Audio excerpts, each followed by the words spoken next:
அர்ஜுனன் வந்து ஒழுக்கமானவர், அவர் வந்து உறக்கத்தை வென்றவர், அவர் வந்து மிகவும் பகவான் கிருஷ்ணரின் நண்பன், பகவான் கிருஷ்ணரின் நெருங்கிய நண்பன், பக்தர் அப்படின்றதுனால வந்து உறக்கத்தை வென்று விட்டார் குடாகேசன்.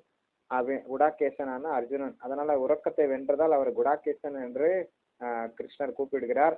அதே போல வந்து ராமானுஜாச்சாரியரும் ராமனின் அனுஜனான ராமானுஜன், அதாவது லக்ஷ்மணன் வந்து அவர் கூட உறக்கத்தை வென்று விட்டதாக குறிப்பிடப்படுகிறது. அவரும் உறக்கத்தில் இருந்ததால் தான் இந்திரஜித்தை வெல்ல முடிந்தது.